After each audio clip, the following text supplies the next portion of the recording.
Hello guys, അസ്സലാമു അലൈക്കും. Welcome back to our new vlog. അപ്പോൾ ഇന്ന് നൈറ്റിലേക്ക് ഫുഡാക്കുന്നൊരു വ്ളോഗാണ് കേട്ടോ. അതായത് ബീഫ് ബിരിയാണിയാണ് ഇപ്പോൾ ഞാൻ ആക്കാൻ പോകുന്നത്. അപ്പം അതിൻ്റെ ഒരു വീഡിയോ ആക്കാമെന്ന് വിചാരിച്ചത് കേട്ടോ. ഓക്കെ, അതായത് ഇന്നത്തെ മാത്രം ഒരു വ്ളോഗ് എടുക്കാമെന്ന് വിചാരിച്ചു. ഓക്കെ, അപ്പോൾ നമുക്ക് ആദ്യം എന്താക്കാം, ബീഫ് പൊങ്ങാൻ വേണ്ടി വെക്കാം കേട്ടോ.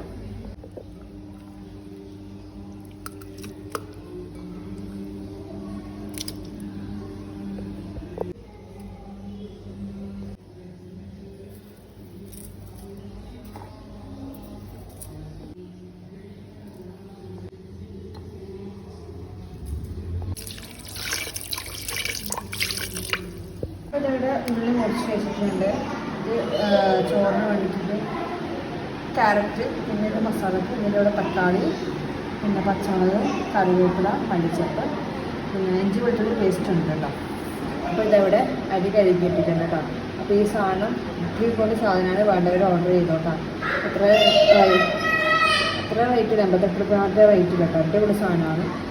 ഓക്കെ, ഇത്തിരി സാധനമാണ് നമ്മുടെ ബിരിയാണിക്ക് ആവശ്യം. ബിരിയാണി വെച്ചാൽ എൻ്റെ ബിരിയാണി കേട്ടോ.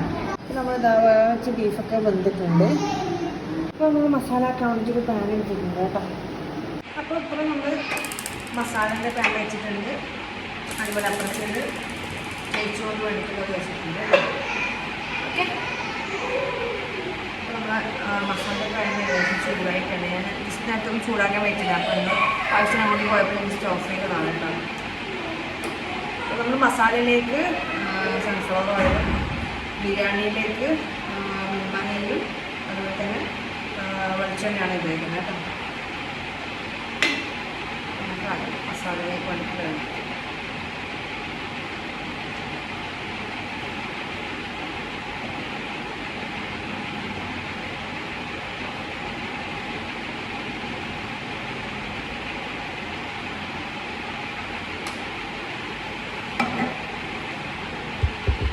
അപ്പോൾ ചോറിന് വേണ്ടിയിട്ടുള്ള വെള്ളമൊക്കെ എടുത്ത് വെച്ചിട്ടുണ്ട്.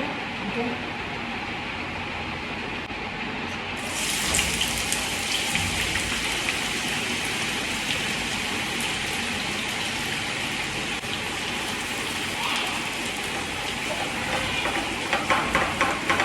അപ്പോൾ നമുക്ക് നമ്മുടെ ഉള്ളിലേക്ക് എന്താണ് ഉപ്പും മഞ്ഞൾപ്പൊടി ഇട്ട് കൊടുക്കുക കേട്ടോ.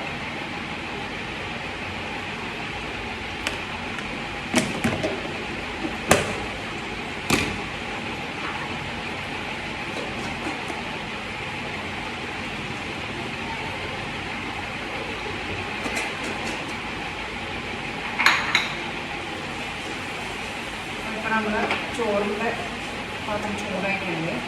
പിന്നെ അതിൽ കുറച്ചിട്ടുണ്ട്. ഇതൊന്ന് ഇളക്കിയതിന് ശേഷം നമുക്ക് ചോറിന് വേണ്ടി സാധനം.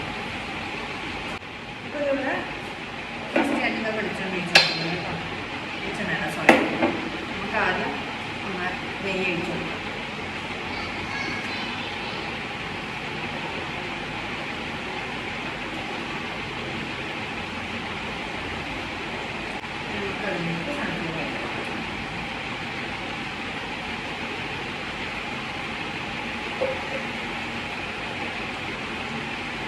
അതൊന്ന് ചൂടായതിനു ശേഷം നമുക്ക് എന്താണ് നമ്മൾ ഈ ഗരം മസാല പൊടിക്കാത്ത മുഴുവൻ ഉണ്ടാവുമല്ലോ, അതൊക്കെ ഉണ്ടാവും. എന്താണ് ഇതിലേക്ക് ഉള്ളി മുറിച്ചതിന് എടുക്കാൻ വിട്ടത്. അപ്പം ഞാൻ മസാല കഴിച്ചിട്ട് തേക്കിയിട്ടാണ്. എല്ലാവരും തിരിച്ച് ഉള്ളി മുറിക്കാൻ പോകണ്ട, മസാല എടുത്ത് ജസ്റ്റ് ഇടാൻ പറ്റും. അങ്ങനെ സാധനം പൊടിച്ച്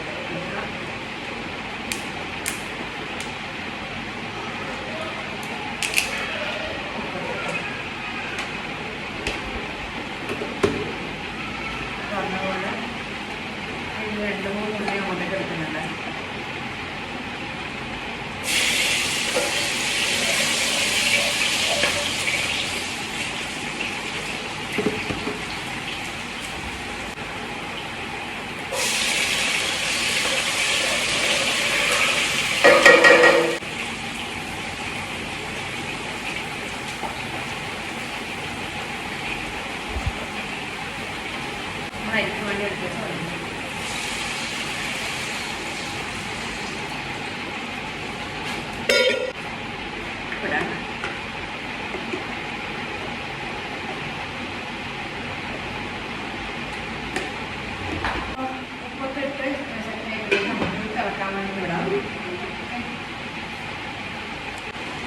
മസാലയൊക്കെ നമുക്ക് പച്ചമുളകും അതുപോലെ തന്നെ ഇഞ്ചി വെളുത്തുള്ളി പേസ്റ്റും ഇട്ട് കൊടുക്കാം.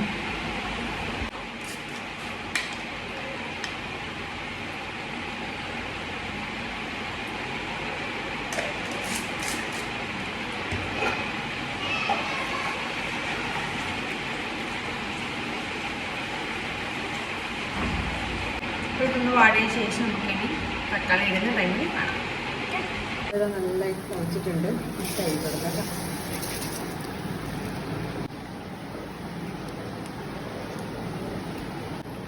നമുക്ക് അടച്ചിട്ട് ഒന്ന് തിളവന്നതിന് ശേഷം ലോ ഫ്ലെയിമിലാക്കി വെക്കാം. ഞാനിതിൽ തക്കാളി ഇട്ടിട്ടുണ്ട്. ഇടുന്ന എടുക്കാൻ പറ്റുമായി.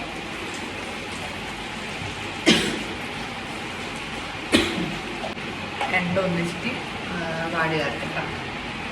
ശേഷം നമുക്ക് പൊടികളൊക്കെ ഇട്ട് കൊടുക്കാം. അപ്പോൾ ഞാൻ ഈ ബിരിയാണി എന്ന് പറയുമ്പം ഈ മസാലയും ചോറും തമ്മിൽ എന്താണ് അടുപ്പം തന്നെ മിക്സ് ചെയ്യുക കേട്ടോ. നമ്മൾ കഴിക്കുന്ന ടൈമിൽ പക്ഷേ മസാല എടുത്ത് രണ്ടുപേരും ചോറിട്ട് അങ്ങനെ കഴിക്കാനാണ്.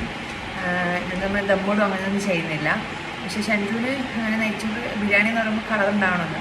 അപ്പോൾ അതിന് വേണമെങ്കിൽ ശേഷം വിനാഗിരിയിലോ അല്ലെങ്കിൽ ലെമണിലോ ഒന്ന് മഞ്ഞളിട്ടിട്ട് ചുവന്ന മേലങ്ങനെ ഇട്ടിട്ട് ഒന്ന് ഇളക്കി കൊടുത്താൽ മതി. കളറായി. ഓക്കെ, അപ്പോൾ അങ്ങനെയാണ് ചെയ്യുന്നത്. അല്ലാതെ ബിരിയാണി വെച്ചിട്ട് ദമ്മോടും കാര്യങ്ങളൊന്നും ചെയ്യുന്നില്ല കേട്ടോ.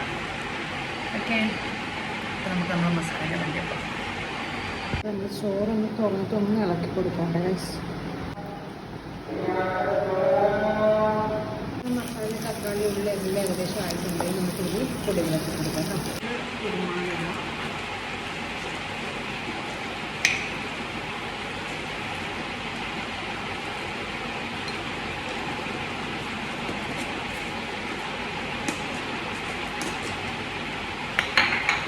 ഗരം മസാല കൊടുക്കാം.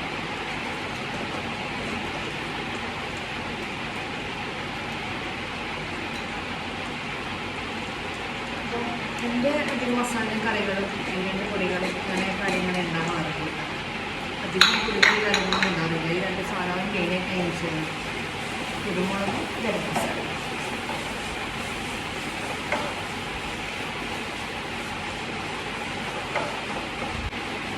പിന്നെ നമുക്ക് എന്താണെന്ന് വെച്ചാൽ ഇതെല്ലാം മിക്സ് ആയതിനു ശേഷം നമ്മുടെ ബീഫ് ഉണ്ടല്ലോ വെന്തത്. ബീഫ് വെന്തത് ആ വെള്ളത്തോടെ ഇതിലേക്ക് ഒഴിച്ചു കൊടുക്കാം കേട്ടോ. ബീഫ് വെന്ത ആ വെള്ളം ഉണ്ടാവില്ല, അതിനോട് ഒഴിച്ചെടുക്കാം. ഇത് നമ്മുടെ ബീഫും അതിൻ്റെ വെള്ളത്തോടെ ഒഴിച്ചു കൊടുക്കാം.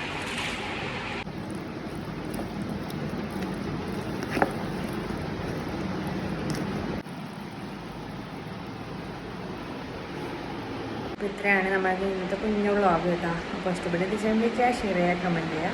പുതിയ വീഡിയോ എഴുതിയിട്ട് ബൈ.